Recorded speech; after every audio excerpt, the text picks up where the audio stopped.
بسم اللہ الرحمن الرحیم۔ السلام علیکم۔ تیسری رات جب سورج غروب ہوا اور چاند نکلا تو شہزادی گہرا سرخ رنگ کا لباس اور بڑی شال اوڑھ کر خود کو زیورات سے آراستہ و پیراستہ کیے اسی کنیز سے اجازت لینے آئی اور بولی، آج کی رات مجھے نصیحت کر کے رخصت دے تاکہ میں اپنے یار سے ملوں اور کچھ پیار کی باتیں کروں۔ کنیز نے کہا، اے بادشاہ زادی، میں نے تجھے پہلی ہی شب رخصت دی تھی، خیر اب جا اور زیور اتار، کیونکہ دنیا بہت بری جگہ ہے۔ ایسی چیزیں پہن کر غیر مرد کے پاس جانا اچھا نہیں ہے، کیا خبر اس کی آنکھ تیرے گہنے پر پڑ جائے اور لالچ میں آ جائے، پھر نہ تو رہے گی اور نہ گہنا، دوستی کی دوستی جائے گی، زیور کا زیور۔ جس طرح سے کہ اس سنار اور بڑھی کی دوستی میں خلل پڑا تھا، جس سے سالوں کا ساتھ چھوٹ گیا تھا، شہزادی نے کہا، مجھے وہ واقعہ مفصل بتا۔ کنیز کہنے لگی کہ کسی شہر میں ایک بڑھی اور سنار رہتے تھے۔ ان دونوں میں اس قدر گہری دوستی تھی کہ جو کوئی انہیں دیکھتا وہ یہی کہتا تھا کہ ایک عاشق اور دوسرا معشوق ہے، اگر یہ نہیں ہے تو ماں جائیں بھائی ہیں۔ اتفاقاً وہ دونوں کاروبار کی غرض سے ایک سفر پر نکلے۔ کئی دنوں کے سفر کے بعد وہ ایک شہر میں پہنچے، مگر وہاں باوجود کوشش کے کوئی ایسا آدمی نہ ملا جس کے ساتھ یہ کاروبار کر سکتے۔ اس شہر میں گھومتے ہوئے سنار نے ایک بت خانہ دیکھا جہاں پر بہت سارے بت سونے کے پڑے ہوئے تھے۔ سنار اور بڑھی نے آپس میں مشورہ کیا اور ان بتوں کو چرانے کی ترکیب سوچی۔ اس کے بعد وہ دونوں برہمنوں جیسا حلیہ بنا کر اس مندر میں پوجا کے لیے آنے لگے۔ وہ دن رات اس قدر عبادت میں مگن ہوئے کہ جو بھی اس بت خانہ میں آتا ان کی عبادت پر رشک کرتا، لیکن وہ دونوں صرف موقع کی تلاش میں تھے کہ کسی طرح سے فرصت پا کر وہ بت چرا کر مزے سے بھاگ جائیں گے۔ دونوں کئی دن تک عبادت کرتے رہے۔ برہمنوں نے جب ان کی عبادت دیکھی تو سب شرمندہ ہوئے۔ ہر روز اس بت خانے میں وہ برہمن جاتے تو سامنے ان دونوں کو پاتے۔ آخر انہوں نے تنگ آ کر بت خانے میں جانا چھوڑ دیا۔ اگر کوئی پوچھتا کہ تم نے کیوں بت خانے کو چھوڑا تو وہ یہ کہتے کہ کئی دن سے دو برہمن ایسے غضب کی پوجا کرنے والے آئے ہیں کہ ایک دم بھگوان کے آگے سے سر نہیں اٹھاتے اور کسی سے آنکھ نہیں ملاتے، اس واسطے ہم چلے آتے ہیں، کیونکہ ان کے برابر ہم سیوا اور تپسیا نہیں کر سکتے۔ جب ان دونوں کے سوا اس بت خانے میں اور کوئی نہ رہا، ان دونوں کا بنایا منصوبہ کامیاب ہو گیا۔ تب انہوں نے شب کو فرصت پا کر کئی سونے کے بت چرا لیے اور اپنے گھر کا راستہ پکڑا۔ جب اپنے شہر کے قریب پہنچے تو وہاں کسی درخت کے نیچے ان بتوں کو گھاڑ کر اپنے اپنے گھر چلے گئے۔ آدھی رات کے بعد سنار اکیلا جا کر ان بتوں کو نکال لایا اور صبح کے وقت بڑھی کے گھر جا کر اس سے کہنے لگا، اے دوست بے ایمان، جھوٹے دغا باز، میری آشنائی کا پاس نہ رکھا اور ایسی قدیم دوستی میں خلل ڈال دیا۔ بڑھی حیران ہو کر بولا، بھائی کیا غلطی میرے سے ہوگی؟ تب سنار نے کہا، بتوں کو تو چرا لایا ہے اور اب ناٹک کرتا ہے، افسوس تو اس چوری کے مال پر کتنے دن گزر کرے گا، تو نے میری دوستی کا بھی ذرا پاس نہ رکھا۔ وہ اس کی باتیں سن کر حیران ہوا کہ یہ کیا بکتا ہے۔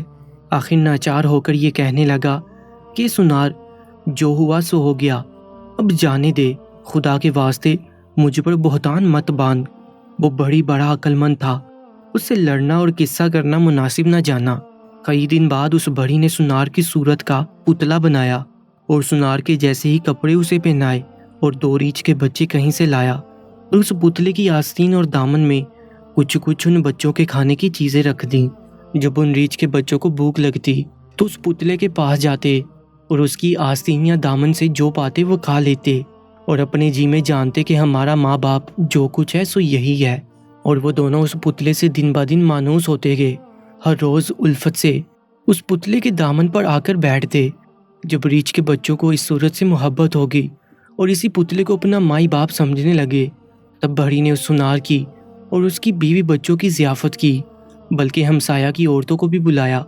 چنانچہ سنار کی بیوی اپنی دونوں لڑکیوں کو ساتھ لے کر اس کے گھر گئی۔ بڑھی نے اپنا پرانا حساب چکتا کرنے کے لیے سنار کو بلا لیا تھا۔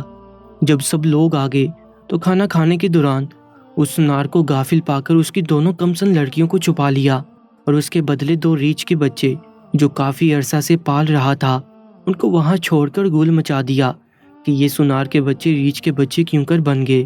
یہ بات سن کر سنار باہر سے بے اختیار روتا ہوا آیا اور اس کی کمر پکڑ کر کہنے لگا کہ ارے جھوٹ کیوں بکتا ہے، بھلا کبھی آدمی کے بچے بھی جانور ہوئے ہیں۔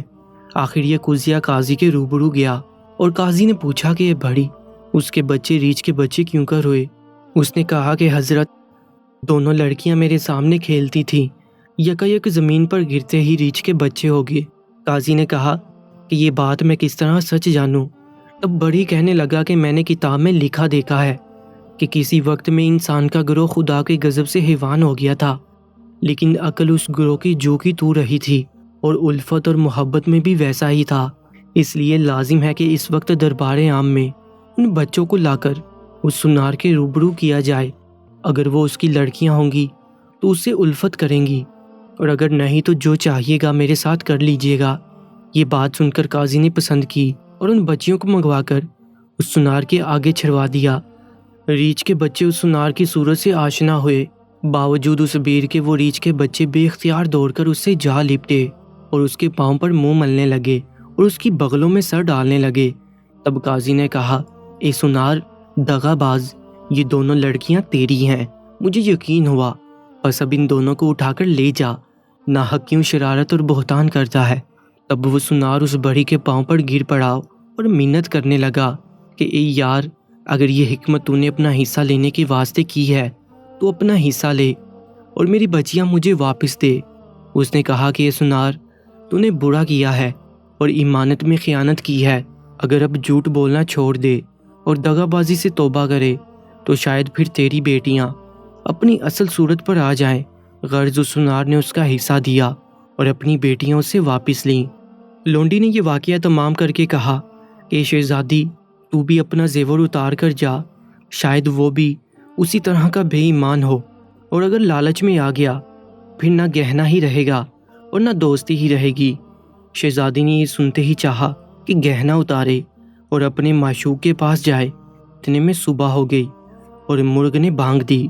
اس کا اس روز بھی جانا موقوف رہا اور بستر پر جا کر سو گئی۔ کیا شہزادی چوتھی رات اپنے آشنا کے پاس جا سکے گی؟ جاننے کے لیے اس ویڈیو کا نیکسٹ پارٹ لازمی دیکھیے گا، اور اگر آپ نے اس کہانی کے پہلے پارٹس نہیں دیکھے تو اسکرین پر دکھائی دینے والی ویڈیوز پر کلک کر کے اس ویڈیو کے پہلے پارٹس دیکھ سکتے ہیں۔ انشاءاللہ ملتے ہیں ایک اور سبق آموز کہانی کے ساتھ۔ اپنا بہت زیادہ خیال رکھیں۔ اللہ نگہبان۔